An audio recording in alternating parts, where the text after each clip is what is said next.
Hi everyone, welcome to this week's resolution. I'm Charles Irvin. And I'm Erin Gibbs. This week we're going to be talking about controversial speakers on campus with our two guests here today.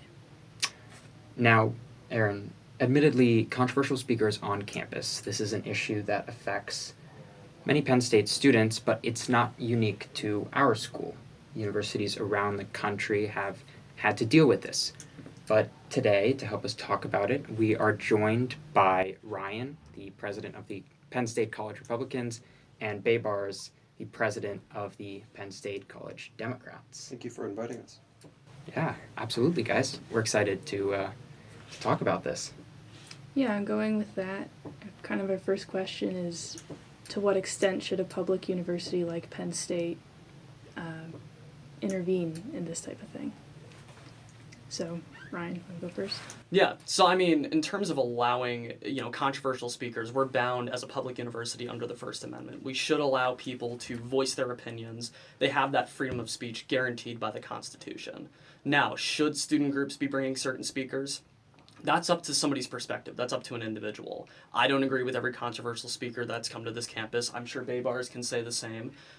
But we should respect their right to be able to do so, and the university should allow that within certain parameters. They can control the when, the where, the how, and the time, place, and manner, and all of that. But they shouldn't actively prevent somebody from coming unless they're directly threatening someone. That's a problem. But otherwise, they should allow people to come to this campus. Right. Well, I think it's important for people to understand that this is such a touchy issue, and it's such a sensitive issue, because very often these speakers come, and these speakers say things, and these speakers believe things that challenge the basic humanity of a lot of students.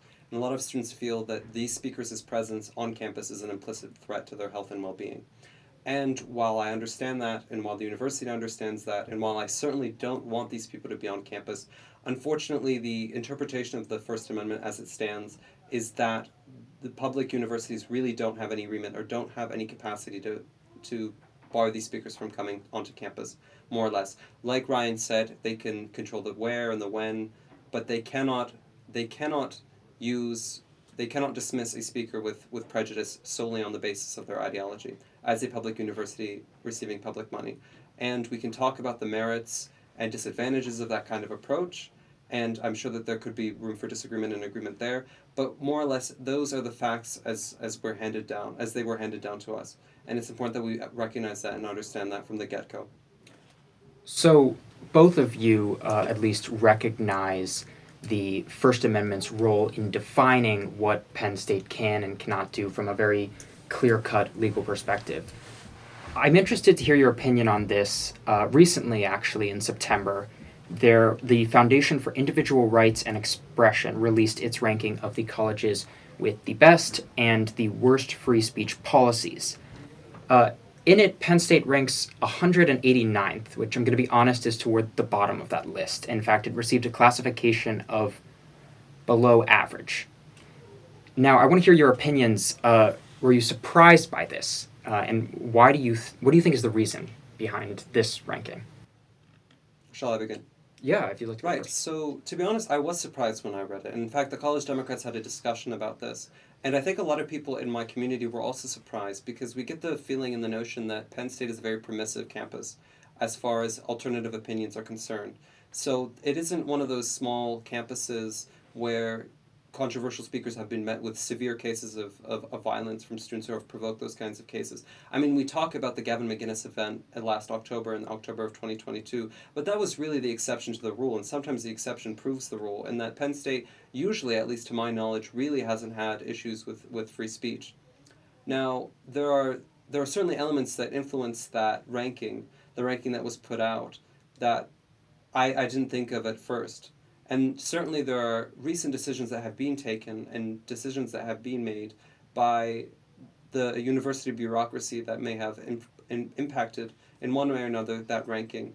I'm thinking especially in terms of the budget cuts. But to be honest, my impression was that Penn State was one of those campuses where there was a very broad spectrum of opinion.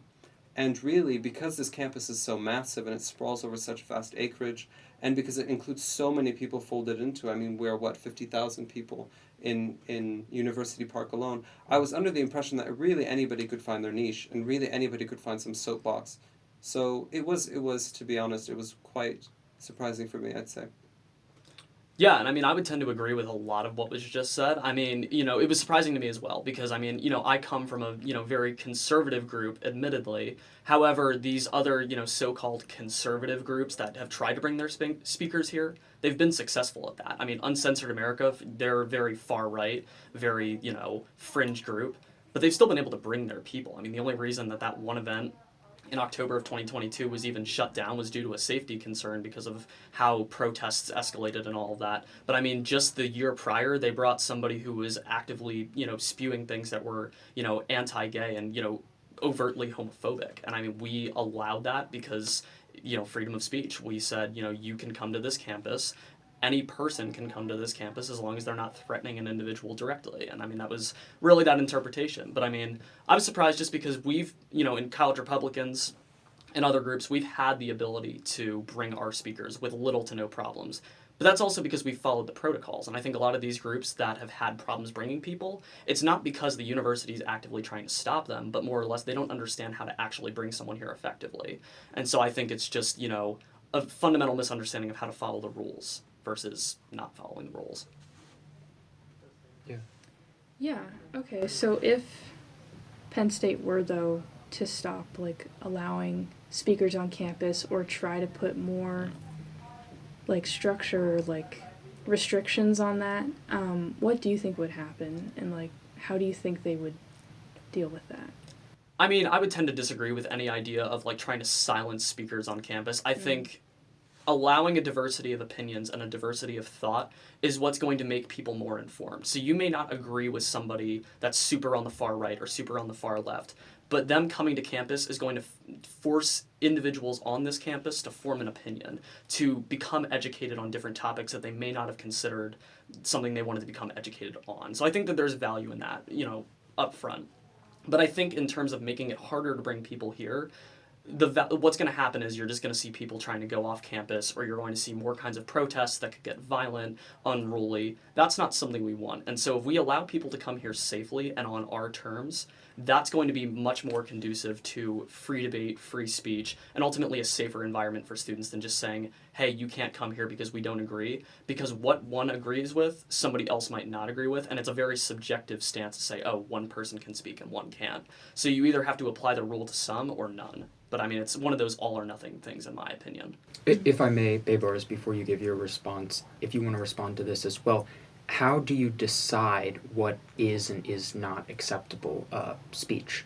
Right, so that's a great question. I suppose going back to the question that was originally posed, the answer is lawsuits. That's what would happen if Penn State's administration attempted to deny speakers. And to be honest, they would probably lose. The track record is that in the United States, that individuals who sue institutions receiving public funding for denying them free speech, those individuals, against these giant institutions like Penn State, those individuals tend to win. The United States is one of those jurisdictions where the freedom of speech has such a broad interpretation among the courts and such a broad remit in terms of legal power that it's very, very hard for an institution like Penn State to deny somebody from coming onto campus. I think there was a case with Richard Spencer where that happened, but that was a very particular case where he had immediately caused violence in a previous instance, so then they had legal grounds to deny him. Yes. But to your broader viewpoint, to be honest personally, and I speak as an individual, I'm very conflicted about this, because on one hand,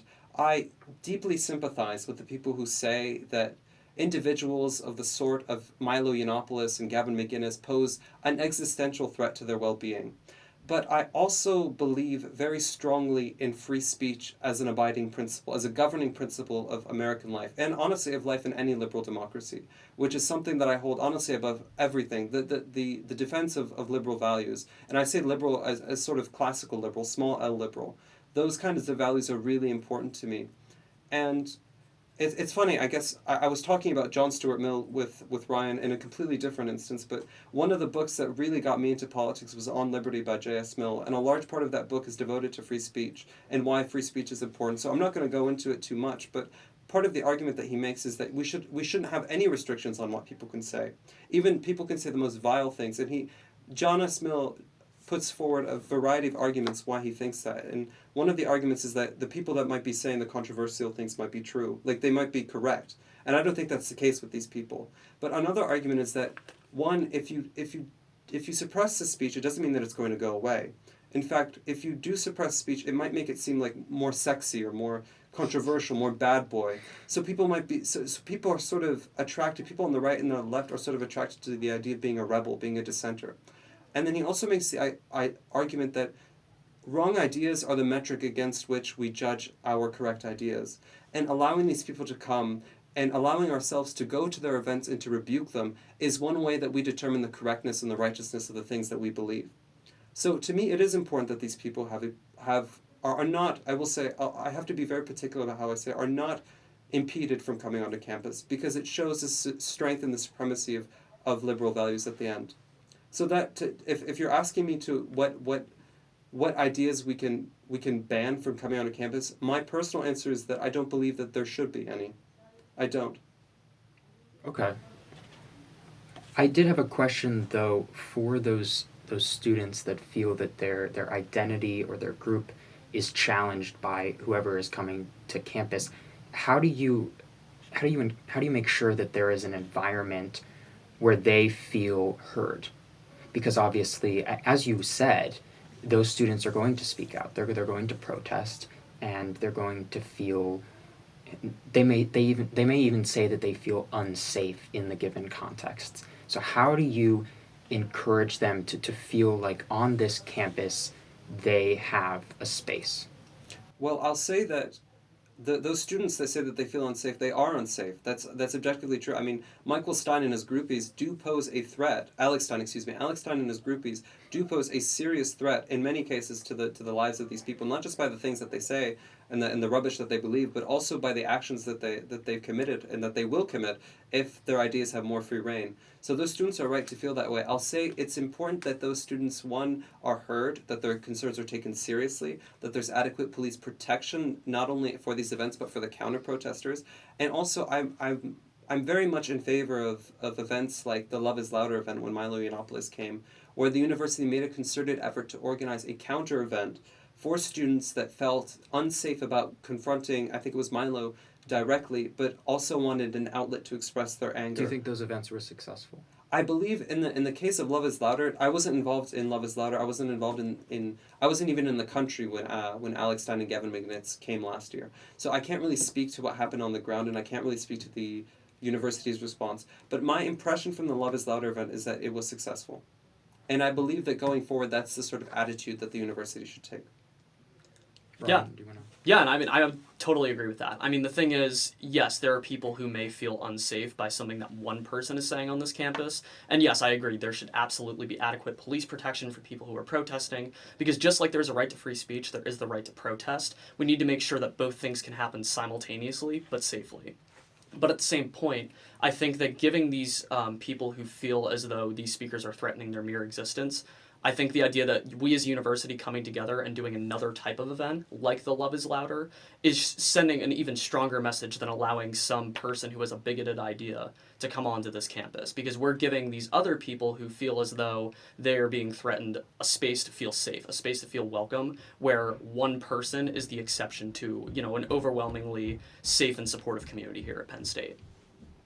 Could either of you think of any other kind of solutions to students' problems with this, or having a balance kind of? For those that disagree with how the university has responded in the past, how would you respond to that? I mean, I would be interested to see what they would want. I guess is my best way to say it, because I guess there isn't too much more options in my opinion, because your options really consist of you have an alternative event, you protest, or you simply stay away. I mean, those are all kind of your options there, but I mean, in terms of what the university can do, I'm very much against, actively saying, no, a speaker can't come to this campus unless there's, a specific, verifiable legal reason as to why they should not be entering, as if they pose a direct, physical harm to people. But I mean, if it's something that they're saying, they still are protected under that free speech doctrine. And so I would say, as students and as adults, because, we are adults on a college campus, we have enough decision-making ability to decide where and when we want to approach situations, how we want to approach them. And so we have the freedom to go and counter-protest. We have the freedom to simply walk away and stay away, or do something else to unite the community, like an alternative event. But I think those are really the options as they're presented. I think in the past, a lot of students have complained, with reason, I would argue, that the university has not been sufficiently condemnatory towards speakers that come onto campus, speakers of the ultra-right that say these horrific, nasty things about minorities. And I think that they're perfectly correct. The fact that they're coming here doesn't mean, it means, one, that we have to provide them a venue. That's just the First Amendment, that's settled case law. Fine. But the fact that in the past the university has sort of issued these very lukewarm statements like, oh, we condemn, yada, yada, yada, but you know what, we have to, it's, you know, it's not our choice. I feel as though a lot of the reaction is not necessarily the people coming.